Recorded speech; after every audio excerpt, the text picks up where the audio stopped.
भोले बाबा की बारात। लेखक अनामी। भगवान शिव और माता पार्वती की शादी संसार की सबसे अनोखी शादी थी, क्योंकि इस शादी में देवताओं के अलावा असुर और मानव, भूत प्रेत, गण आदि सब मौजूद थे। शिव को पशुपति भी कहा जाता है, इसीलिए सारे जानवर, कीड़े मकोड़े और सारे जीव उनकी बारात में शामिल होने पहुंचे थे। जहां देवता जाते हैं वहां असुर नहीं जाते, क्योंकि उनकी आपस में बिल्कुल नहीं बनती। मगर भोलेनाथ के विवाह में उन्होंने अपने सारे झगड़े बुला के एक साथ मेहमान बनकर पहुंचे। बारात आने का समाचार सुनकर सभी लोगों में हलचल मच गई। बारात का स्वागत करने वाले बनाव श्रृंगार करके और विभिन्न प्रकार की सवारियों को लेकर पहुंचे। देवताओं को देखकर तो सभी खुश हुए, परंतु शिवजी के रूप को देखकर सभी डर कर भाग गए। ये कैसी बारात है?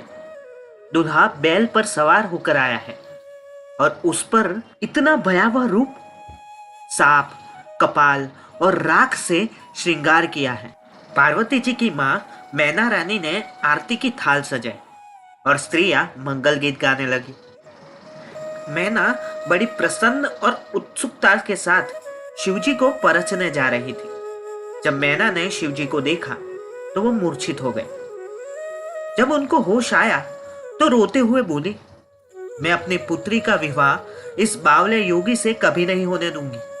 और इतना कहकर रोने लगी। नारद जी को भी बहुत सुनाया, जिन्होंने शिवजी की बहुत प्रशंसा की थी। ये सब सुनकर पार्वती जी को बहुत दुख हुआ। उन्होंने अपनी मां को समझाया और कहा कि मेरे लिए चिंता मत करो, मेरे भाग्य में जो लिखा है वही मुझे मिलेगा।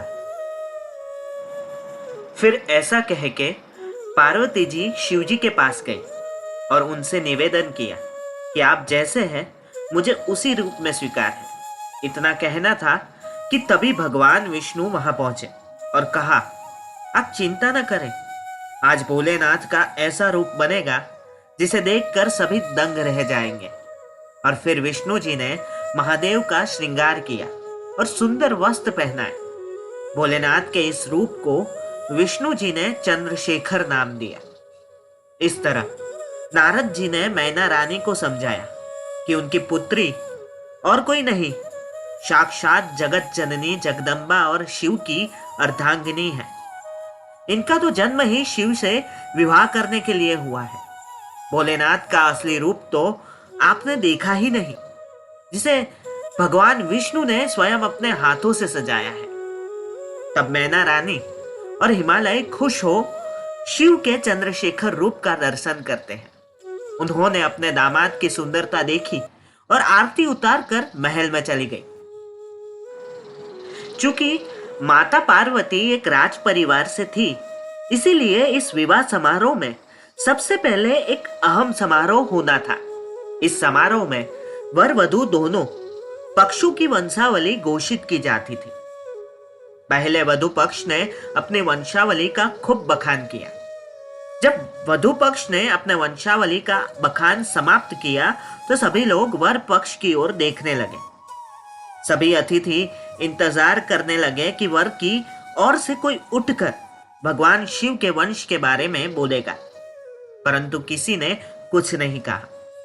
मगर पार्वती के पिता पर्वतराज हिमालय ने भोलेनाथ से अनुरोध किया कि अपने वंश के बारे में कुछ बताए।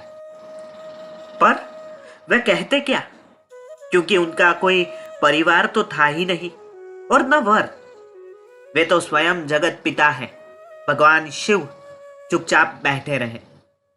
फिर देवर्षि नारद, जो यह सब तमाशा देख रहे थे, अपने स्थान से मुस्कुराते हुए उठे और कहा, नहीं इनके माता पिता है, नहीं इनका कोई गोत्र है।